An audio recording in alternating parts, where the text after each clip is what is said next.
إن الحمد لله نحمده ونستعينه ونستغفره ونعوذ بالله من شرور أنفسنا ومن سيئات أعمالنا من يهده الله فلا مضل له ومن يضلل فلا هادي له وأشهد أن لا إله إلا الله وحده لا شريك له وأشهد أن محمدا عبده ورسوله صلى الله عليه وعلى آله وأصحابه وسلم تسليما كثيرا وبعد. Ndugu Islam, tumeingiliwa na mwezi wa Safar. Ni mwezi wa Kiislamu wa pili baada ya Muharram. Mwezi huu umetendewa mabaya mawili. Baya mojawapo ni an-nasia. An-nasi imetajwa katika Al-Qur'an, innama an-nasi'u ziyadatun fil kufr, hakika kuchelewesha utukufu wa mwezi wa Muharram ukapelekwa katika Safar, hiyo ni ziada ya kufru. Enzi za jahiliya wakiheshimu miezi minne mitukufu, na mwezi wa Muharram ni katika miezi mitukufu. Miezi mitatu hii imekaa pamoja, mwezi wa Dhulqa'da na Dhulhijja na Muharram. Kwa hiyo walikuwa washirikina wanapotaka kupigana vita, hapo hujihalalishia mwezi wa Muharram. Sasa vipi watajihalalishia mwezi wa Muharram? Wanahamisha hurmatu Muharram ila Safar. Utukufu wa mwezi wa Muharram wanaupeleka katika mwezi wa Safar, ili Muharram wapigane vita, halafu wanalipa deni la utukufu wa mwezi wa Muharram ndani ya mwezi wa Safar, jambo ambalo ni haramu. Wanafanya hivyo liwatiu iddata ma harrama Allah, ili wawafiki idadi ile ile ya miezi iliyofanywa kuwa ni mitukufu. Ikawa idadi wamepatia, lakini uainishaji wamekosea. Allah kashaainisha kwamba miezi mitukufu ni fulani na fulani. Kwa hiyo kuupeleka utukufu wa Muharram katika mwezi wa mbele ambao ni Safar, jambo hilo ni ziyadatun fil kufr, ni ziada katika kufru na uasi. Kwa hiyo ukikipa kitu haki sio yake, umekitendea ubaya. Na jambo la pili ambalo hasa maudhui yetu ya leo ni kwamba mwezi wa Safar watu wameweka itikadi juu yake, itikadi ya mkosi na nuksi. Kwa hiyo tumeizungumza mada hii kutokana na mnasaba wa huu mwezi kuwa ni mwezi wa Safar.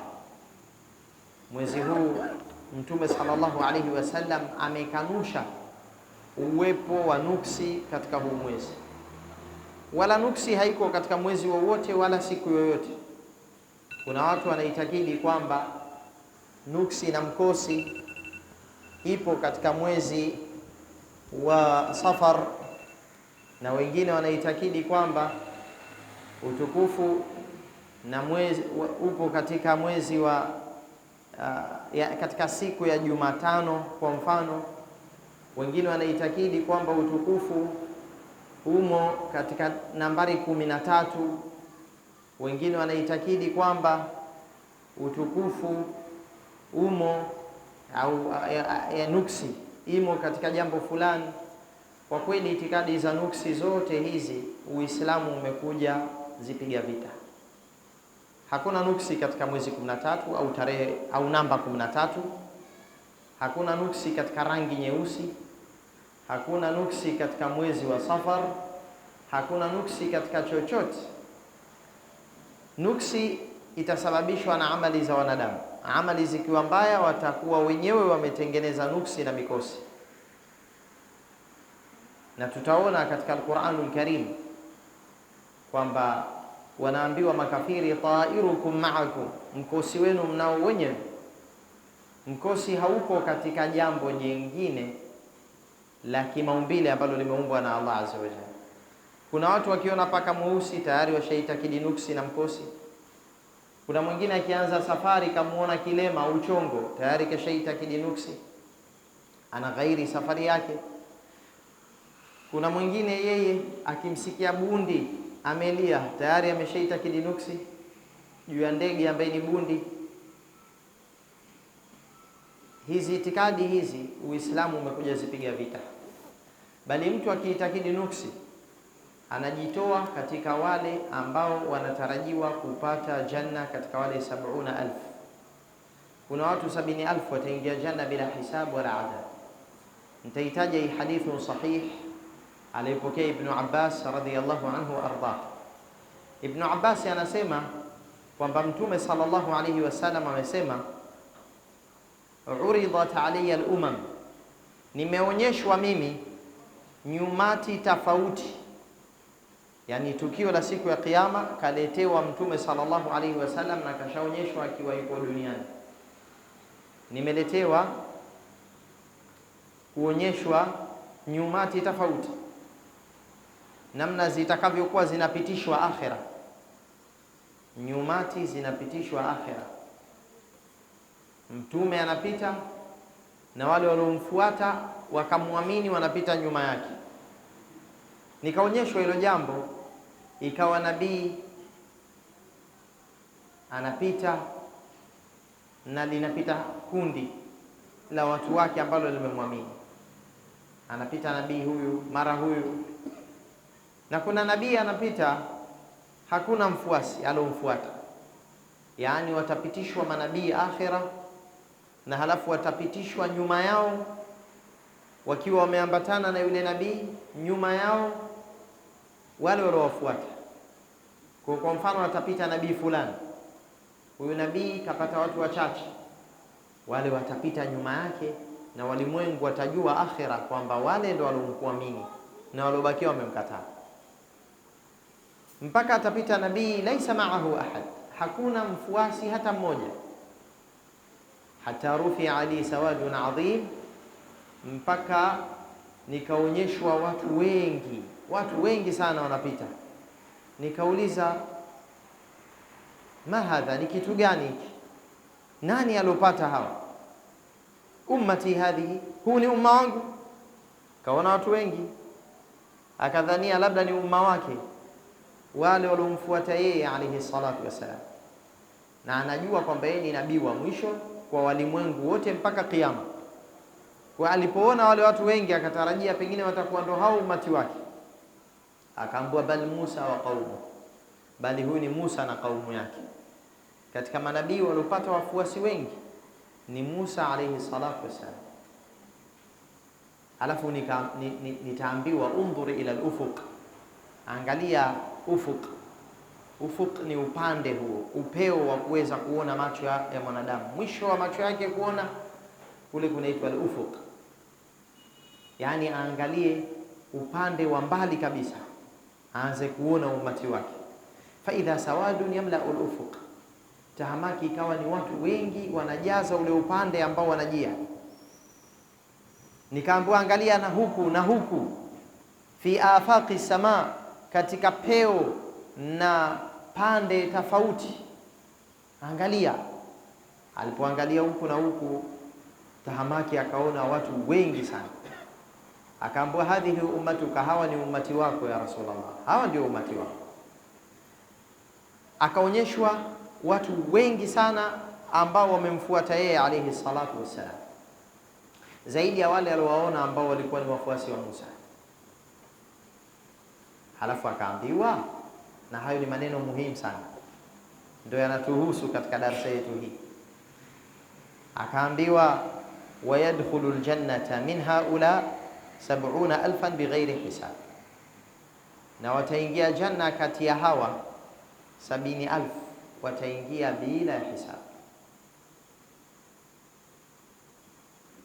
Katika hawa kuna 70,000 hawa wataingia janna bila hisab. Sasa hao tumuombeni Allah azza wa jalla sisi atujalie katika hao, na atupambe na sifa zao, tuje tuingie janna bila hisab. hao hawana hisabu wala hawana adhabu, moja kwa moja wanapelekwa janna. Ni watu wenye heshima kubwa hao, wamepata daraja ya juu. 70,000 hao wanaingia janna bila hisabu, na atakayehesabiwa bila shaka akashaingia kwenye hatari fulani ya akhira. Hisabu ni nzito, na jambo la hisabu linatisha, lakini hawa kwa sababu ni watukufu, wamefanya makubwa duniani, wanaingia janna bila hisabu. Thumma dakhala wa lam yubayyin lahum, kisha Mtume akaingia chumbani mwake, hakuwabainishia masahaba hao 70,000 ni akina nani na wana sifa zipi. Fa afadha alqawm, watu wakaanza kuzungumza baina yao, wakasema nahnu alladhina amanna billah wattaba'na rasulah, sisi ndio ambao tumemwamini Allah na kumfuata mtume wake. Fanahnu hum, basi tutakuwa ni sisi hao. Au auladuna alladhina ulidu fil islam, au itakuwa watoto wetu ambao wamezaliwa ndani ya Uislamu, hawajawahi kushirikisha. Maanake wanasema hayo masahaba, kwanza waliona watakuwa ni wao wamemwamini Allah na mtume wake, kisha wakaona labda itakuwa watoto wetu ambao hawajawahi kufanya shirki, kwa sababu wao wamesilimu, kwa hiyo waliwahi kuwa washirikina. Ama watoto wao ambao ni chipukizi ya masahaba, hii ilizaliwa ndani ya Uislamu. Akina watu kama Ibn Abbas, hao wamekulia tayari ni Waislamu, wakasema labda ni watoto wetu ambao wamezaliwa ndani ya Uislamu. Fa inna ulidna fil jahiliya, sisi tumezaliwa katika enzi za jahiliya. Mtume sallallahu alayhi wasallam ikamfika hiyo taarifa kwamba masahaba wamekuwa wana hamu ya kujua ni akina nani 70,000 hao, na imekuwa sasa baina yao wana mjadala ni nani. Mtume akatoa jawabu, na hiyo jawabu ndio ilikuwa imebeba hamza masahaba radhiyallahu anhu. Akasema humu alladhina la yastarqun, hao ni watu ambao hawataki wasomewe ruqya, hawaiombi ruqya, hawamtaki mtu awasomee. Ina maana ya kwamba hata wakisidika na jambo fulani linalohitaji ruqyatu shar'iyya, ruqya ya kisheria, kisomo cha Qur'an na ta'awidhat, visomo vile vya kumlinda mtu na kumpatia shifa, wao hawamtaki mtu awasomee ruqya, wanajisomea wenyewe. Ina maana ya kwamba yule atakayeomba asomewe ruqya, kamwita msomaji aje amsomee, anajitoa nje ya wale 70,000 watakaoingia janna bila hisabin wala adab. Ama mtu akijisomea mwenyewe bado hajatoka katika sifa hii ya mwanzo, au akawa anasaidia watu, anawasomea watu, huyu hajaingia, yani hajatoka kwenye sifa hii ya hawa waliotajwa la yastarqun. Kwa sifa yao ya mwanzo hawaombi ruqya, kwa sababu katika lugha ya Kiarabu alhamzatu wasinu wa ta'u li talab, hamzatul wasli inaingia katika kitendo hicho na sin na ta, na asli hasa ni sin na ta ndio zimeongezeka herufi. Kwa mfano ghafara, amesamehe, istaghfara, ametaka kusamehewa, ndio lugha ya Kiarabu. Istif'al ni talabu alfi'l, ni kutaka kitu. Sasa la yastarqun maanake la yatlubuna ruqya, hawataki wasomewe ruqya. Hiyo ni sifa yao ya mwanzo. Kwa nini hawataki wasomewe ruqya? Kwa sababu tawakkuli yao iko kwa Allah azza wa jalla, hawakuomba. Jambo la kuombaomba dini haipendelei, mpaka kumwomba mtu akusomee ruqya. Naam, hata kumwambia mtu akusomee ruqya, hilo jambo dini haipendelei. Si haram, lakini linakutoa katika halatul kamal, hali ya ukamilifu. Hali ya ukamilifu ni kwamba mtu asitaki kusomewa ruqya, bali amtegemea Allah azza wa jalla na ajimalizie shida yake mwenyewe. la yastarqun wala yatatayarun, wala hawaitakidi nuksi na mkosi.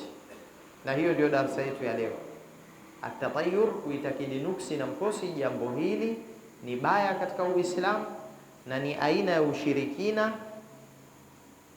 Haitakiwi mtu aitakidi nuksi na mkosi. Kwa hiyo watu hao watakaoingia janna bila hisab ni watu ambao hawaathiriki na yale mambo yanayowaathiri watu. Akimuona bundi katua juu ya nyumba yake, anaona kadari tu imepelekea, ni ndege kama ndege wengine. Mpaka maulama wanasema ukaja ukamuona bundi katua juu ya nyumba, alafu tena anapiga sauti yake ile, hata ile kusema khairan insha Allah wameikataa baadhi ya wanavyuoni. Kwa nini useme khairan insha Allah? Mbona akijanjiwa husemi hivyo? Ina maana ilipita itikadi kwanza kwamba bundi bwana aje atoe sauti tena juu ya pala nyumba yako, hapo pana kifo hapo, na ndio maana akawahi kusema khairan insha Allah. Iliwahi kutangulia itikadi potofu ndani ya moyo wake, alafu akasema khairan insha Allah. Aone bundi ni kama njiwa tu, kama ambavyo njiwa akitoa sauti yake hasemi khairan insha Allah, kwa sababu hakuna itikadi yoyote inayopita moyoni. Basi na bundi ni hivyo hivyo. Asiathiriwe mtu na mambo haya ambayo watu wanaitakidi nuksi ndani yake. Kuna mtu ana ghairi safari kwa sababu kamuona paka mweusi asubuhi, na anasafiri anaenda kupanda boti akafanya biashara, ana ghairi safari, kwamba inakuwaje yeye katoka baada alfajiri tu kamuona paka mweusi, au kakutana na mtu chongo. Mambo haya hayatakiwi yaitakidiwe. Na enzi za jahilia ilikuwa ndege ndio kidhibiti cha itikadi yao ya nuksi. Anaweza akachukuliwa ndege akafurumushwa ruke hivi, akirukia upande wa kulia wakasema mambo mazuri, safari tunaweza tukaenda, itakuwa ina baraka na ina faida. Akirukia upande wa kushoto huko, maana yake washaitakidi nuksi. Na ndio maana nuksi imetolewa katika neno tayr, ndege. Ndio tatayur imekatazwa. At-tatayur inatokana na tayr. Kwa hiyo waumini wa kweli la yatatayarun, hawaitakidi nuksi wala mkosi, wala yaktawun, wala hawajipigi chuma cha moto. Mtume hakupendelea mtu kujipiga chuma cha moto. Chuma cha moto anasema ndiyo tiba ya mwisho inayotumika kikawaida. Zamani wakijitibu matibabu haya katika mazingira yao na maisha yao, matibabu mbalimbali ya kienyeji. Lakini tiba inaposhindikana na ikawa bado mgongo unauma labda, au mguu bado unasumbua, anajipiga mtu chuma cha moto. Chuma cha moto kile mpaka kinapiga wekundu, kimewekwa juu ya moto, halafu anajichoma nacho mguuni. Na ni tiba, lakini Mtume hakuipendelea. Kwanza ilikuwa alkayu akhiru ma yutadawa bih. Jambo la kupiga chuma cha moto ndiyo tiba ya mwisho watu wanaoifanya. Sasa wanasema maulama, Mtume hakuipendelea hii na kaikataza, na akasema wa anha ummati anil kay, na ukataza umati wangu na alkay, kwa sababu anasema maumivu yake ni makali. Maumivu yake ni makali. Pili, ndiyo tiba ya mwisho kabisa. Kwa mwanadamu, kwa nini asikimbilie upande wa atawakkul ala Allah, akamtegemea Allah, badala ya kuwa amefika kileleni mwa aina za matibabu? Kilele ambacho kinasumbua ni aina ya maumivu makali, tena ni moto. Katika hali kama hiyo, kitendo cha aliktiwa ni kitendo mbali ya kwamba kinaumiza duniani, kujipiga chuma cha moto, lakini na kitendo hicho kinaenda kuumiza akhira, kinaenda kumtoa mtu katika hali ya ukamilifu ya wale ambao imekamilia tawakuli yao wakaingia katika 70,000.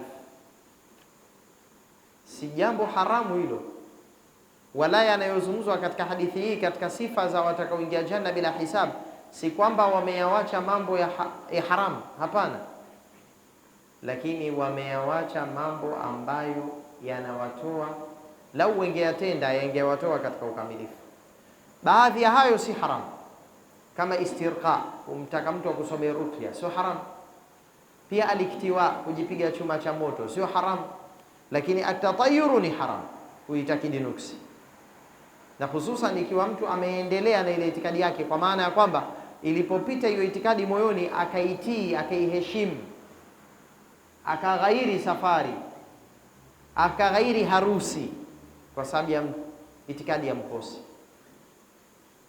Kuna mtu kishapanga tarehe yake ya harusi, alafu akaambiwa, unajua inaangukia mwezi wa Safar hiyo harusi yako, au hukuangalia vizuri, uliangalia tarehe za kizungu tu. Ala, kumbe Safar. Kwa kujua hilo basi akaghairi harusi, akasema tutaisogeza mbele. Watu wameitakidi itikadi mbovu juu ya mwezi wa Safar, ni kosa katika Uislamu. Kwa hiyo hawaitakidi nuksi watakaoingia janna au 70,000, wala hawajipigi chuma cha moto, wala yastarqun, wala hawamtaki mtu awasomee ruqya. Na la mwisho Mtume akasema wa ala rabbihim yatawakkalun, na wanamtegemea Mola wao peke yake, wanamtegemea Mola wao peke yake. Hili jambo la 4 alilolitaja Mtume sallallahu alaihi wasallam kalitaja la kiujumla baada ya mifano mitatu. Kataja mifano mitatu inayoonyesha tawakkuli yao kwa Mola. Kwanza, hawamtaki mtu awasomee ruqya kwa sababu anamtegemea Allah, kwa wanajisomea wenyewe, hawamtegemei mtu, kwa sababu asirru fi almaqru'i la fi alqari, siri iko katika kisomwacho, sio msomaji. Qur'ani imeteremshwa ndio yenye shifa, si msomaji fulani amemiliki shifa. Pili ni kwamba hawaitakidi nuksi na mkosi, wanamtegemea Allah. Kwa hiyo hawaghairi safari wala harusi wala lolote walokusudia kulifanya. Kama siku ya mwanzo kufungua duka lake, kiwanda chake, atafungua tu, hata ikiangukia tarehe 13. Maana mpaka wasiokuwa Waislamu wanazo itikadi za nuksi na mkosi. Unaweza ukaona vyumba katika hoteli vimetiwa namba, alafu namba moja ikarukwa. Walipofika 12 wakaenda 14. 13 iko wapi? Anaitakidi kwamba 13 ni namba ya mkosi. Kwa kwanza, itikadi ya nuksi na mkosi ni itikadi wanayo mpaka wasiokuwa Waislamu. Alafu ni itikadi kongwe kwa makufar tokea enzi za Firaun, bali kabla ya Firaun, tutakuja ona insha Allah. Itikadi mbaya sana hiyo. Mtume alipotaja mifano mitatu ya tawakkuli yao, kwamba hawataki wasomewe ruqya, wala hawaitakidi nuksi na mkosi, wala hawajipigi chuma cha moto, akaja na kauli pana sasa ilokusanya ukamilifu wa tawakkul, na mpaka mifano mingine mingi itaingia.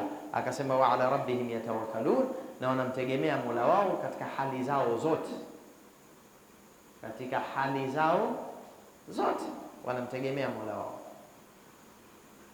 Ukiachilia hizo hali tatu zilizotajwa hapo kama ni mifano, lakini kiujumla wao wanamtegemea Allah tu. Muislamu akisikia hadithi hii anatakiwa apate hamu ya kuingia katika hao 70,000. Tunamuomba Allah kwa rehema zake na fadhila zake atuingize katika hao. Anatakiwa ajenge hamu Muislamu, kwa sababu si jambo la kawaida. Hawa ni watu ambao ni VIP, hawa ni watu watakuwa mstari wa mbele. Ukishaona wameingizwa janna bila hisabu wala adhab, maana kati hizo janna zao zitakuwa za viwango vya juu.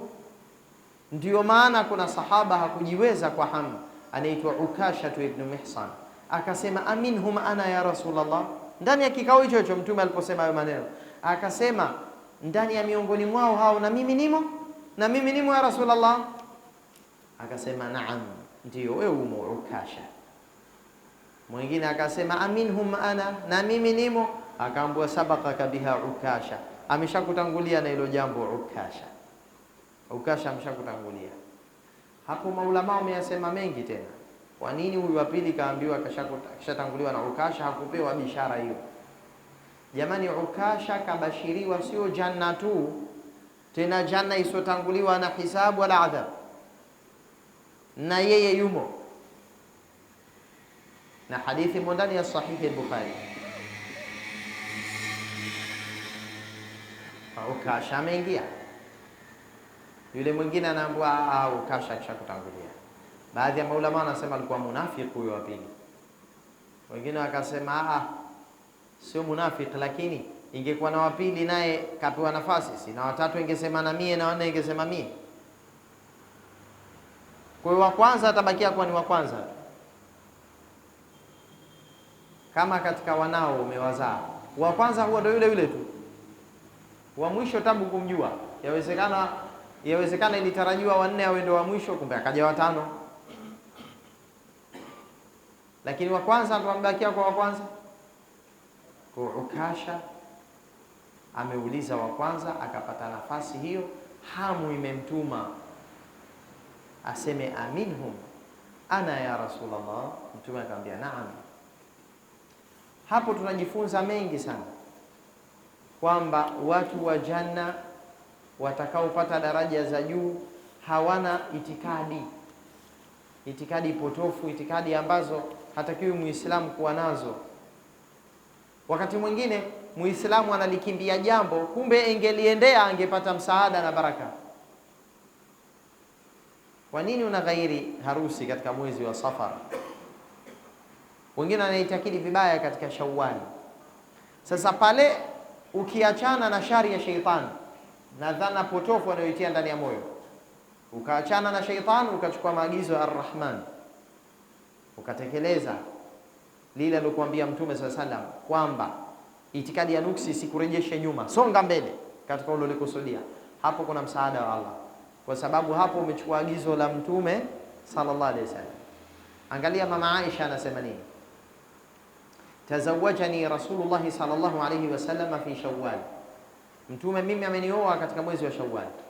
Na enzi za jahiliya walikuwa wanaitakidi kwamba Shawwal ni mwezi wa nuksi, na kwamba harusi ikifanywa Shawwal basi itakosa heri, itakuwa ina nuksi, mke hatopendwa na mume huyo na haitoenda vizuri harusi hiyo.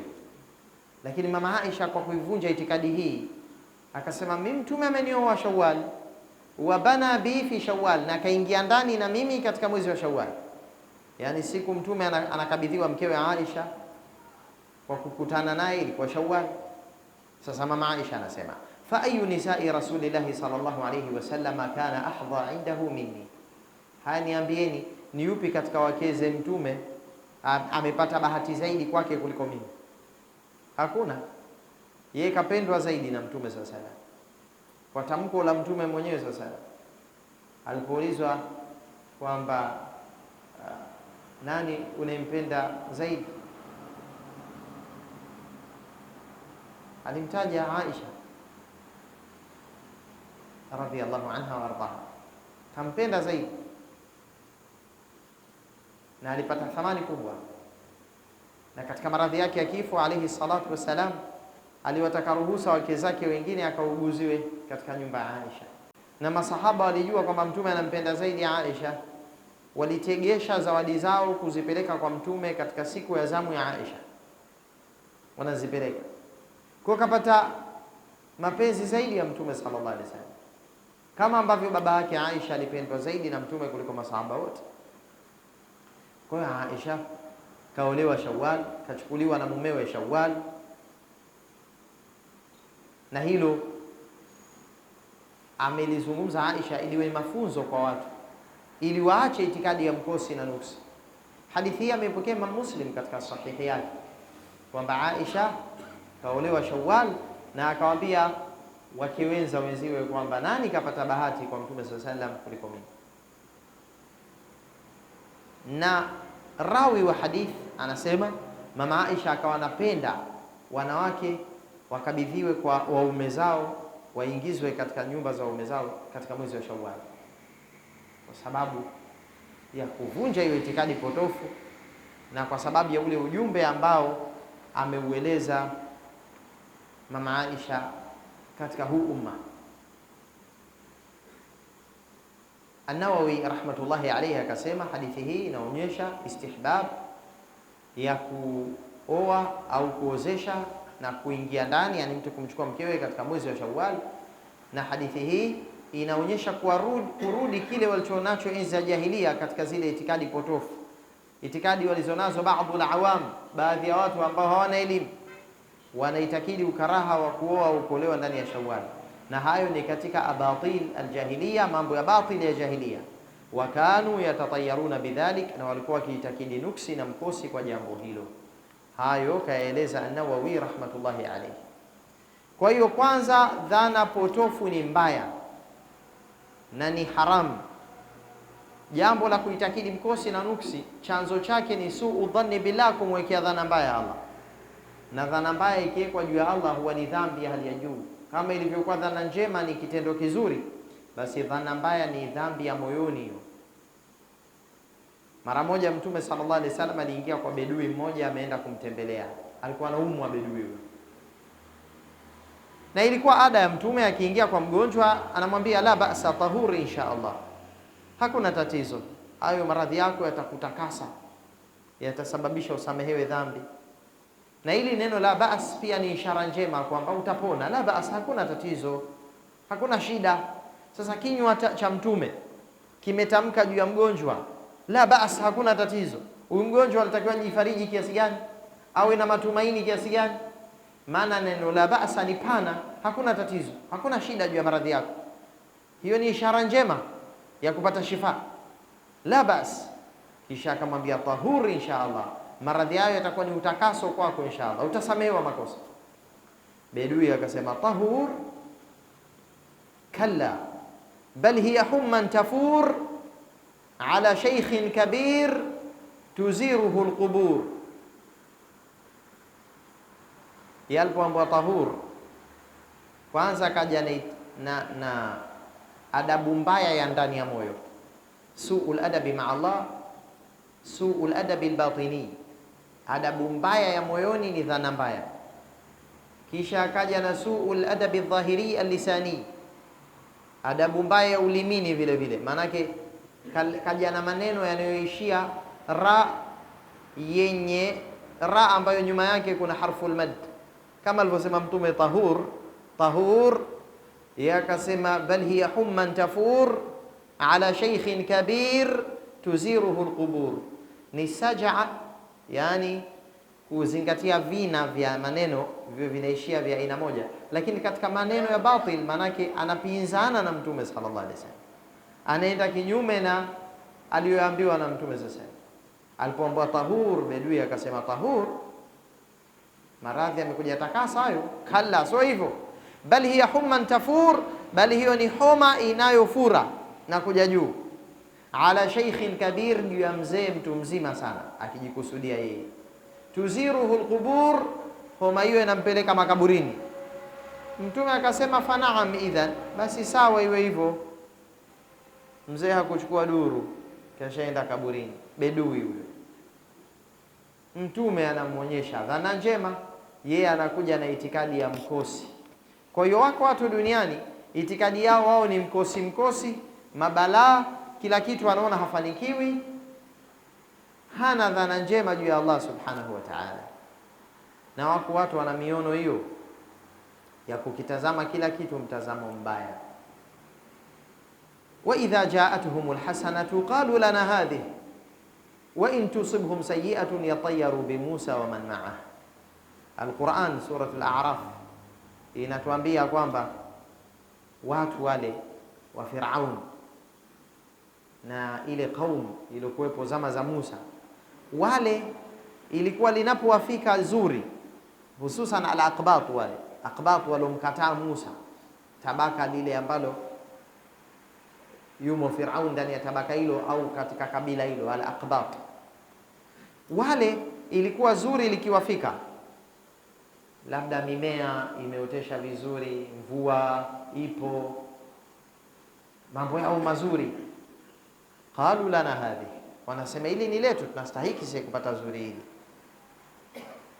Wa in tusibhum sayyi'a, likiwafika baya, ukame, maradhi, shida, yatayaru bi Musa wa man ma'ahu, wanaitakidi mkosi kupitia Musa na walomwamini. Wanasema huyu Musa huyu na hawa na Waisraeli walomwamini ndio walotuletea mikosi hii.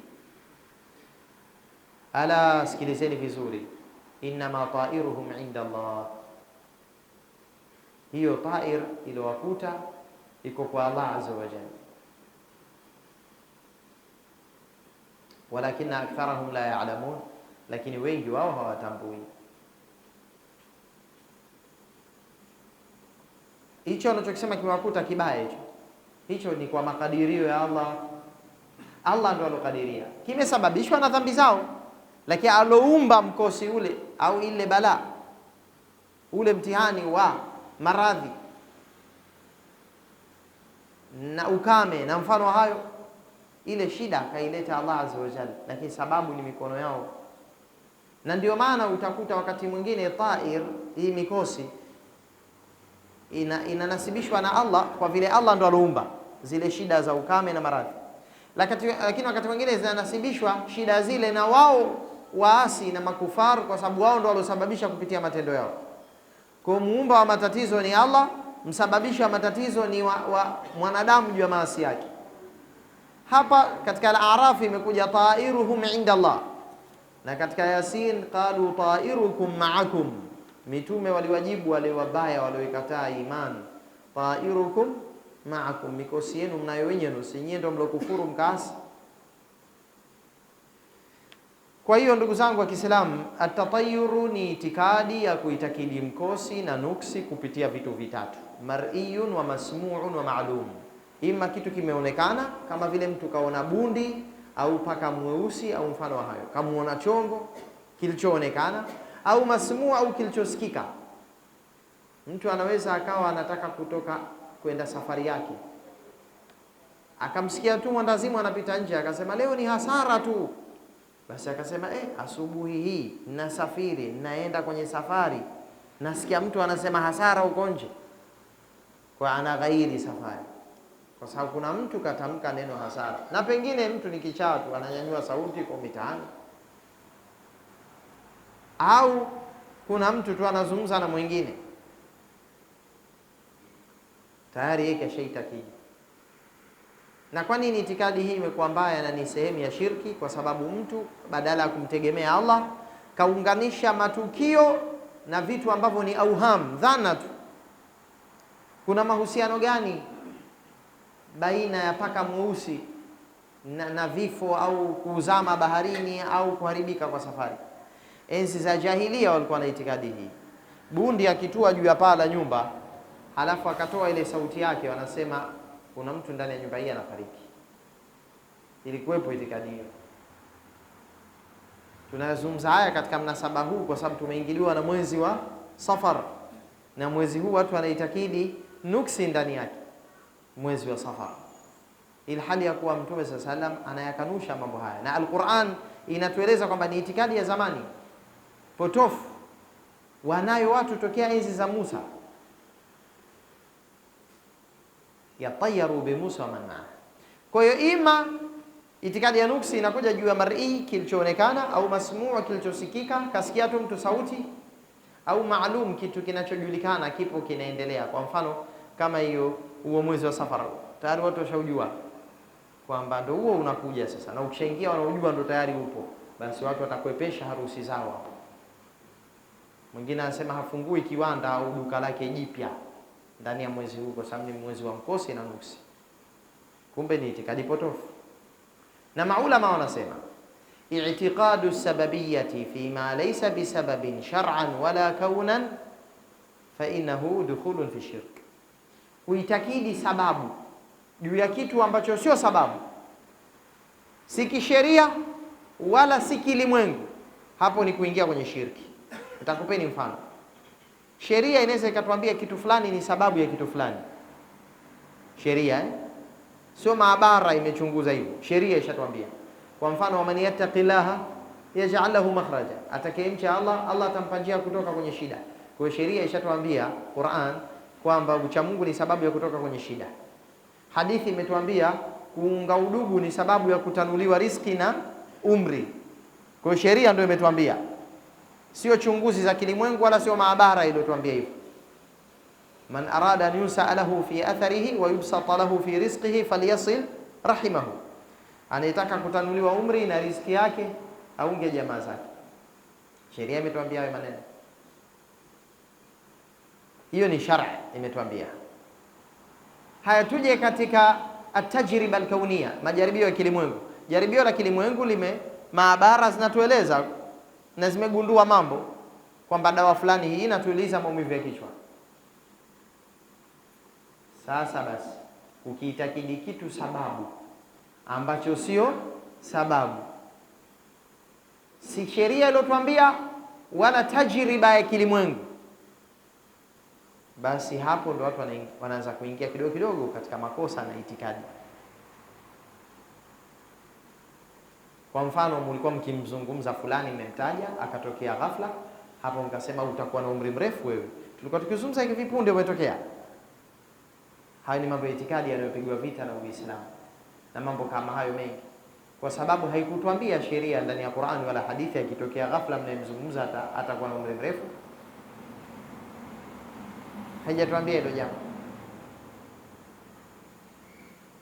Basi tunatakiwa tujue kwamba itikadi ni mambo ambayo yanapeleka pabaya na yanaharibu katika tauhid.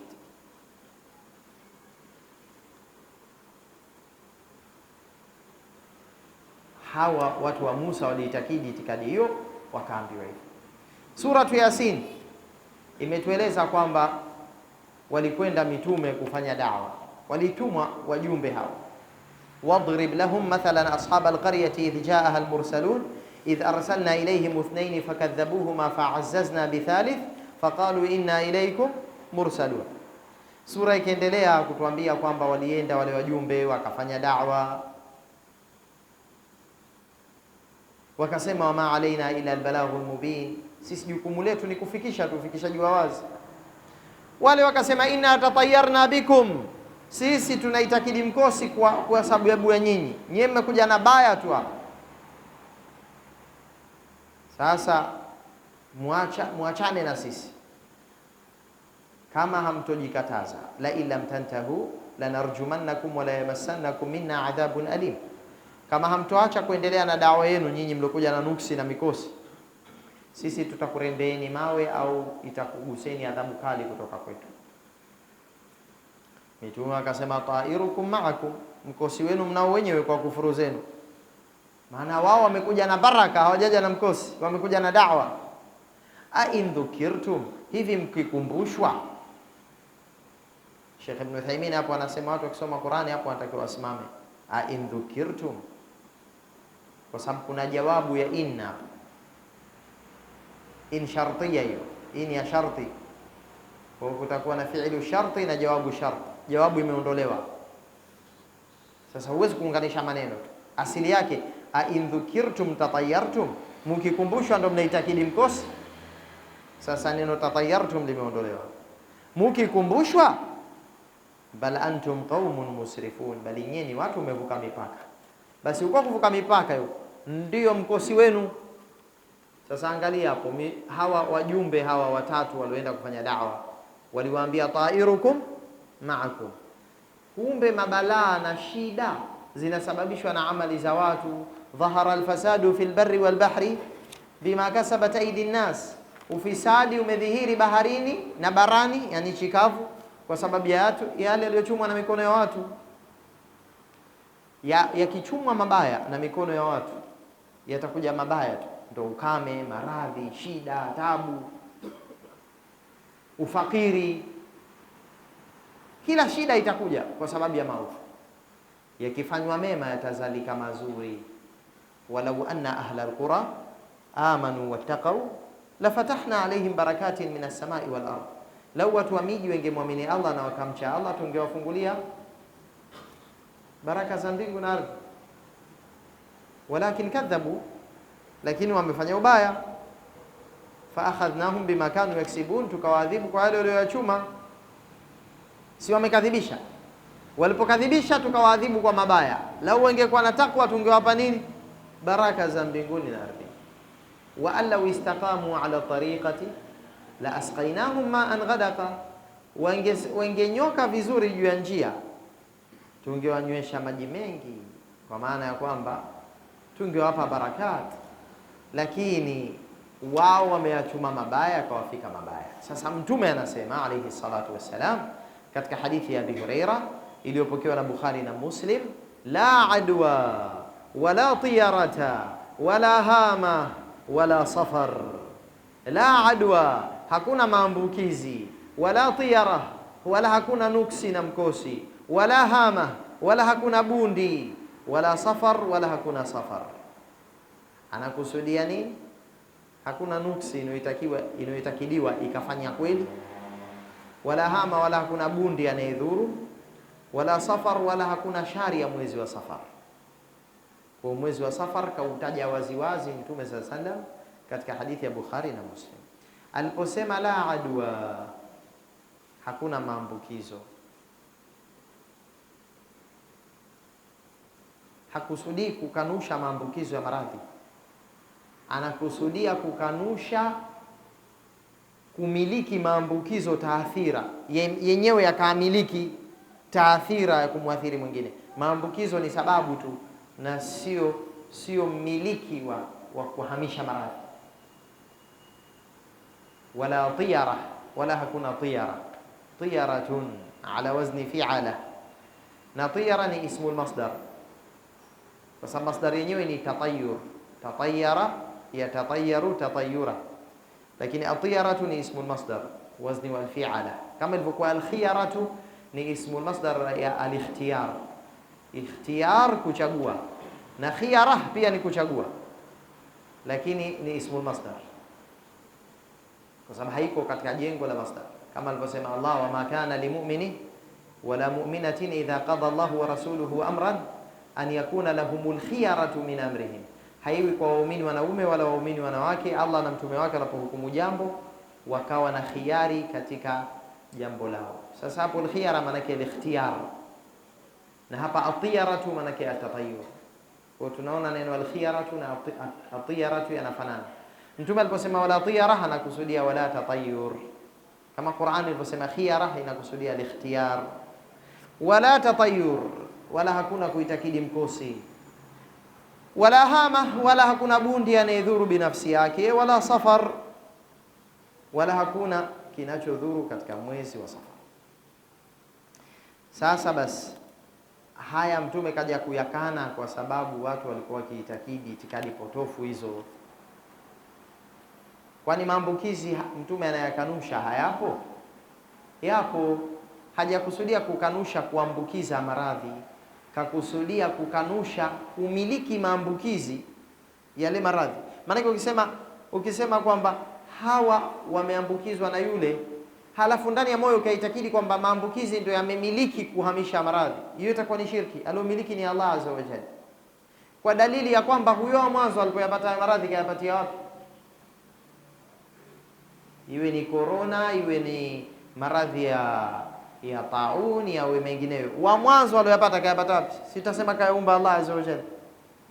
Ni sasa na kusema kwamba anayeumba mtoto tumboni sio baba wala mama, wala kinachoumba kuku sio yai, kwa sababu kuku wa mwanzo sikaumbwa na Allah azza wa jalla. Sasa akiulizwa mtu mwanzo kuku au yai, kipi cha mwanzo? Kwani Allah kumuumba kuku hapo mwanzo alihitaji yai? Alipomuumba Adam hakuhitaji tumbo la kike limbebe Adam, wala hakunyonya Adam, wala hakupita utotoni Adam, wala hakupita tumboni Adam, wala Hawa. Uwezo wa Allah azza wa jalla. Kwa maambukizi hayaumbi maradhi katika kiwiliwili cha mwingine, lakini amejaliwa kwa ni sababu tu. Allah akitaka anayakata maambukizi yale. Mtume salama aliposema la adwa, hakuna maambukizi, mtu mmoja akasema ya Rasulullah, al-ibilu takunu sahihatan mithla adh-dhiba, ngamia tunawaona wanakuwa wana afya zao kama vile paa, unawaona safi wazuri paa wale, hawana maradhi, ndio ngamia wanaanza vile. Fayadkhuluha al-jamalu al-ajrabu fatajrab, anaingia ngamia mwenye maradhi. Wengine tunaona wote wanapata maradhi kwa sababu kaingia mmoja na maradhi kwenye kundi la wale ambapo mwanzo walikuwa hawana maradhi. Maana yake anataka kutoa hoja huyo aliyomwambia Mtume sana kwamba sikufahamu mbona anaingia ngamia mwenye maradhi wote wanapata maradhi wale. Mtume akamwambia faman ahada al-awwal, alompa maambukizo yule wa mwanzo ni nani? Mbona yule wa mwanzo alikuwa na maradhi? Maana yake ni kwamba Ikiwa Allah aliyaumba yeye maradhi kwa yule wa mwanzo msibika katika maradhi hayo yanayoambukiza, basi na wajao wamepewa maradhi na Allah azza wa jalla. Kwa hiyo hadithi inayosema la adwa, hakuna maambukizo, anakusudia maambukizo hayaumbi maradhi, hayaumbi, ni sababu tu, na Allah akitaka anavunja natija yake. Alafu akasema nini? Wala tiyara, wala hakuna kuitakidi mkosi, wala hama, wala hakuna kuitakidi jambo la bundi kwa nadhuru, wala safar, wala hakuna itikadi juu ya mwezi wa Safar. Isiingizwe itikadi potofu. Safar ni kama miezi mingine, na mwanadamu akitia itikadi yake juu ya jambo fulani, hapo anapoteza imani yake, anapoteza imani. Mtume anachukia tiyara na anapenda alfa'al. Alfa'al ni yani kujibashiria kheri, anapenda Mtume sana. Kinyume chake anachukia nini? Atiyara, kuitakidi mkosi. Alipochaguliwa upande wa makafiri Suhail aje azungumze na Mtume sallallahu alaihi wasallam katika jambo la almufawadha, mazungumzo juu ya vipengele vya sulhul Hudaybiyah, Mtume alipokuona Suhail akasema, mshawepesishiwa mambo yenu, kwa sababu neno Suhail natokana na suhula, wepesi. Suhula, wepesi. Kwa hiyo alipokuja Suhail akasema, suhila lakum, mshawepesishiwa. Na kweli wepesi uliokuja patikana, pamoja na kwamba ile sulhu mwanzoni ilionekana kama inawakandamiza Waislamu na vipengele vyake ni vizito, lakini kumbe ilikuja na fathan mubina, ufunguzi wa wazi. Kheri zilizozaliwa na sulhu hiyo hazikuwa za kawaida. Kwa hiyo sisi tusiwe na tiyara, kinyume chake tuwe na alfa'al. Na Mtume sallam akiufunga mlango wa shari, anafungua mlango wa kheri mwingine. Ilipozuiwa zina na sifah, ikafunguliwa nikah. Yani Uislamu miaka yote hiyo, zama nenda zama rudi, jambo la sifah ni baya, hata kwa mitume waliopita, lakini nikah ni jambo zuri. Harrama sifaha wa ahalla nikah, Allah ameharamisha sifah na akahalalisha nikah. Kwa hiyo ilipokatazwa tiyara, Mtume akaonyesha alfa'al ni jambo zuri. Sasa kwa mfano, mtu kaitakidi kwamba nuksi inaumba balaa, ile itikadi yake kwamba bundi huyu katua juu ya nyumba, halafu tena katoa sauti yake, ina maana sauti ya bundi na uwepo wa bundi juu ya nyumba unaumba mauti hapa. Kaitakidi binafsi ya yule bundi anatengeneza mauti, hiyo ni shirki kubwa. La akiitakidi bundi ni sababu tu ya mtu kufa, hiyo ni shirki ndogo, lakini zote ni shirki. Ukimwona paka mweusi alafu ukasafiri, hiyo ni sababu ya hasara kwenye safari yako. Akiitakidi mtu hivyo, hiyo ni shirki ndogo. La akiitakidi binafsi hilo jambo linaumba misiba na mabala, ni shirki kubwa. Kwa ufupi, hatoki mtu kwenye shirki ndani ya itikadi ya nuksi, iwe ni shirki kubwa iwe ni ndogo. Sasa nini anatakiwa mtu aseme wakati imempitikia itikadi kama hiyo? Anatakiwa aseme, la yati bil hasanati illa ant, ya Rabbi, hakuna anayeleta mazuri na mema ila wewe, wala yadfa'u sayiati illa ant, wala hakuna anayeondoa mabaya ila wewe, wala haula wala quwwata illa bik, wala hakuna ujanja wala mbadiliko wala nguvu isipokuwa zinatokana na wewe. Hii hadithi amepokea Abu Daud. Mtume sallallahu alayhi wasallam amesema kwamba mmoja wenu kama atakutana na kitu ambacho anakichukia, kamwona kiumbe halafu ndani ya nafsi akapata kitu hivi hakupenda, kama huyo paka mweusi, sheitani wakati mwingine anamletea mtu itikadi kama hiyo kwamba mambo yako hayawi mazuri, basi amvunje sheitani na apambane na ile hali aliyoihisi kwa matamko haya, ili asiipe nafasi itikadi ya nuksi katika moyo wake. Anaweza mtu akachezelewa na kitu hicho kikaja, lakini apambane nacho. Katika hadithi ya Ibn Mas'ud marfu'an imekuja, atiyaratu shirk, atiyaratu shirk, atiyaratu shirk. Kuitakidi nuksi ni shirki, kuitakidi nuksi ni shirki, kuitakidi nuksi ni shirki. Alafu Ibn Mas'ud yeye akasema maneno yake. Sasa haya maneno ni mudraj, sio maneno ya Mtume. Akasema wama minna illa, hakuna kati yetu isipokuwa. Akikusudia hakuna kati yetu isipokuwa, kinampitikia hicho kitu, lakini maneno yake yameishia kwenye isipokuwa, kinaweza kapita hicho kitu. Akasema walakin Allah yudhhibuhu bitawakkul, lakini Allah anakiondosha hicho kitu kwa tawakkul. Ina maana itikadi ya mkosi na nuksi, tiba yake moja ni tawakkul, ndio tiba ya kwanza. Ya pili, maneno yaliyoambatana na tawakkul ndio hayo tuliyoyatamka hapo, Allahumma la ya'ti bil hasanati illa ant wa la yadfa'u sayyiati illa ant wa la hawla wa la quwwata illa bik. Hizo ni katika tiba. Na tiba nyingine ni mtu kusema Allahumma la khaira illa khairuk wa la tayra illa tayruk wa la ilaha ghayruk. Hii imekuja katika hadithi ya Ahmad, kaipokea Imam Ahmad katika hadithi ya Ibn Amri. Mtume anasema man raddathu tiyaratu an hajatihi faqad ashrak, yeyote ambaye itikadi ya nuksi itamrejesha asiendeleze haja yake, kaivunja harusi, kavunja safari kwa sababu itikadi ya nuksi, anasema huyo kashafanya shirki. Wakasema ma kafaratu dhalika, fama kafaratu dhalika, nini kafara hilo? Akasema an yaqul, mtu aseme Allahumma la khaira illa khairuk wa la tayra illa tayruk wa la ilaha ghayruk. Ewe mwabudiwa wangu, hakuna khairi ila khairi yako, wala hakuna ndege ila ndege wako. Ndege kuruka huko huko hajitaki, hazui bala, hajamiliki kuumba bala, wala bundi.